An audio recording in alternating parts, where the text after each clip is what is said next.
हमेशा बात करती है फिल्म। तो लालची आदमी मुझे दोनों चाहिए। मुझे फिल्में ही नहीं अच्छी थी तो बाइकआउट से क्या मतलब।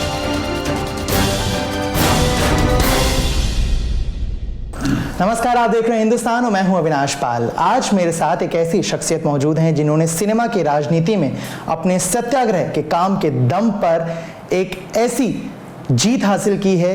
कैसा महसूस कर रहे हैं? उत्साहित हैं और उम्मीद पे हैं। जैसे कि मट्टो की उम्मीद है वैसे हमारी भी उम्मीद है कि दर्शकों को पसंद आएगी। एक बहुत सच्ची और ईमानदार फिल्म है।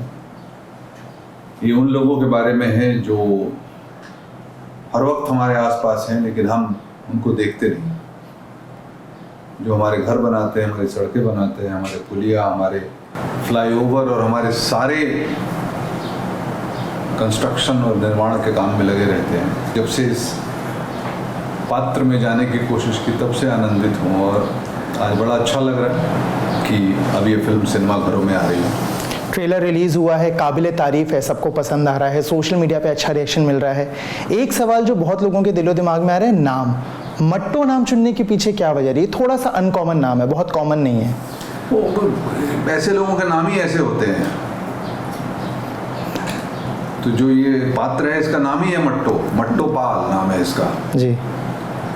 तो कहानी है, साइकिल जो है इसमें मुख्य पात्र जी, क्योंकि उसको जीवन से जोड़ने का काम साइकिल ही करती है, कर रही है। फिल्म है द बाइसाइकिल थीफ, उससे इस फिल्म का कंपैरिजन हो रहा है। नहीं ये तो खैर फिल्म देखने के बाद करेंगे। विक्टोरिया सिक्को बहुत बढ़िया, बहुत खूबसूरत फिल्म है। उसमें भी कहानियाँ और सपने बुनने का और बाप बेटे के रिलेशनशिप की कहानी है। इसमें अपने जीवन और परिवार के जीवन और सारे माहौल की कहानी है, बट अपनी अपनी जगह पे दोनों ही ईमानदार फिल्में हैं। फिल्म के निर्देशक हैं एम गनी। आप खुद बहुत ही बेहतरीन उम्दा निर्देशक हैं। तो कभी शूटिंग सेट पे या स्क्रिप्ट में या किसी भी पॉइंट ऑफ टाइम पे कुछ क्रिएटिव डिफरेंस दोनों के बीच में कि आपको लगा हो नहीं कुछ ऐसा करते हैं एज अ डायरेक्टर, उनको कुछ और लग रहा हो? देखिए ऐसा है कि दोनों की सहमति कहानी के ऊपर में हो गई थी। उनकी कहानी पढ़ के ही मैं फिदा हुआ था और कहानी मुझे बहुत ही अच्छी लगी थी। तो ये हम सबका कर्तव्य बन जाता है कि कहानी जैसे कि तैसे रहे। उनका भी ये था और मेरा भी था। और दूसरी चीज़ ये है कि मेरी तो अपनी जान निकली हुई थी कि मेरा काम जो है वो सही हो और मेरा पात्र जो है वो सही तरीके से कन्विंसिंगली सामने आए।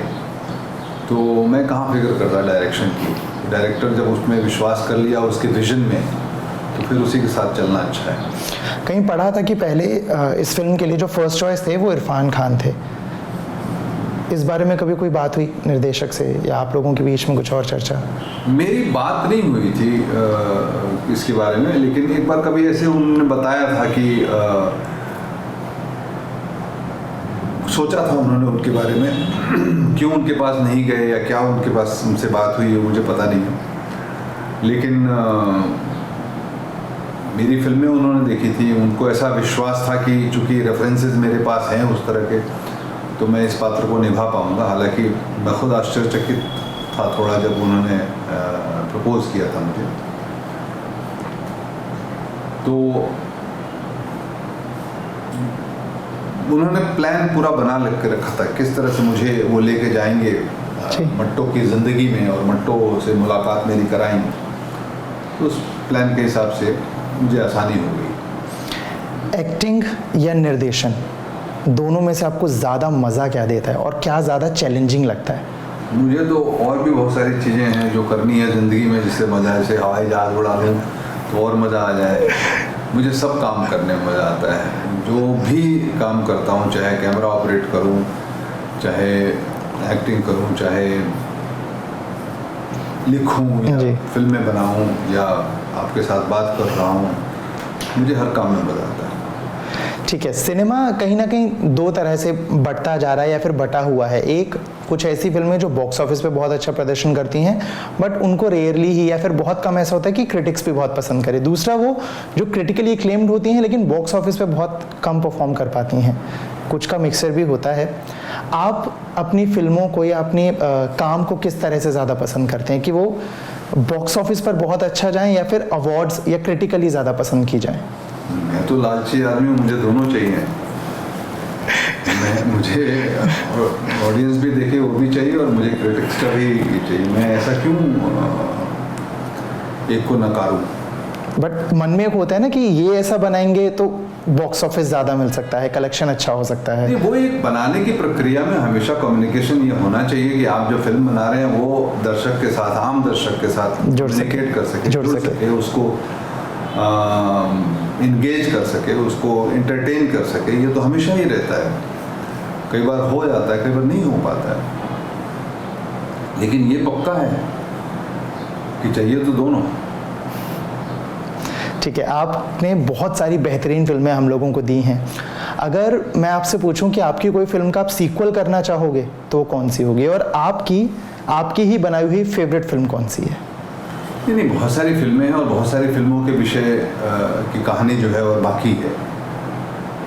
जैसे राजनीति है, राजनीति में एक मुकाम पे हमने छोड़ा हुआ, जी बिल्कुल, कहानी है वो भी इंटरेस्टिंग हो सकती है।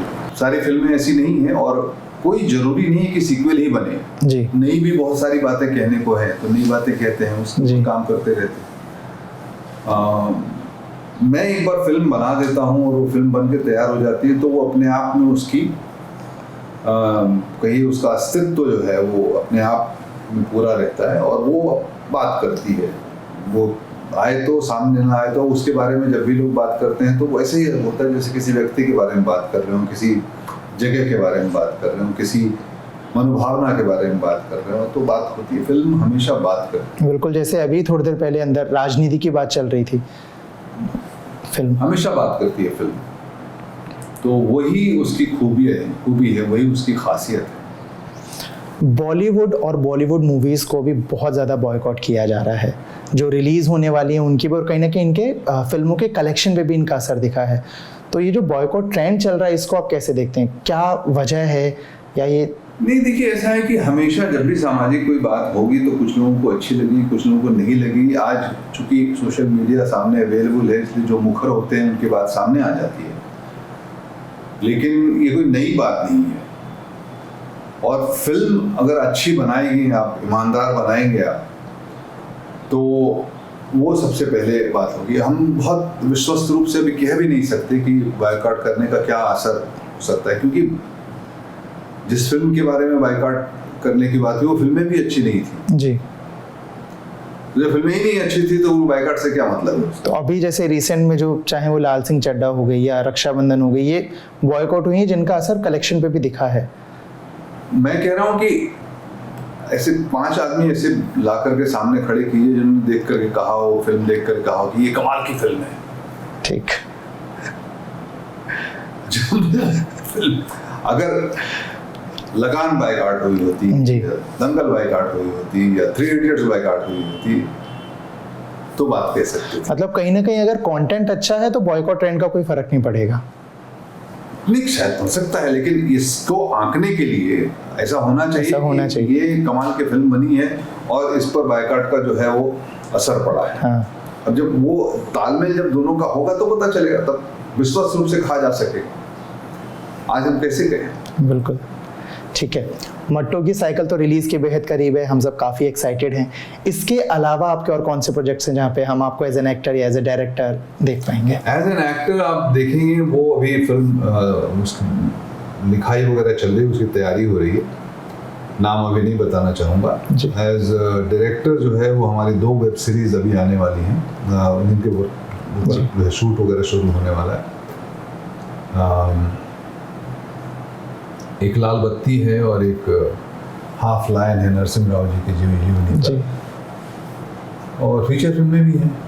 तो काम तो अभी लगातार चल रहा है। थैंक यू सर हमारे साथ जुड़ने के लिए और इस ढेर सारी बातचीत के लिए। चलिए, हिंदुस्तान का बहुत बहुत शुक्रिया कि बातचीत हुई, अच्छा लगा। और आप सब 16 सितंबर को बिल्कुल सर, ये सिनेमाघरों में रिलीज हो रही है। छोटी सी प्यारी सी ईमानदार फिल्म, बेहद प्यारी फिल्म है। ट्रेलर हम सब ने देखा ही है और मैं उम्मीद करूंगा कि फिल्म को ज़्यादा से ज़्यादा प्यार मिले और इस फिल्म को सक्सेसफुल बनाए हम लोग।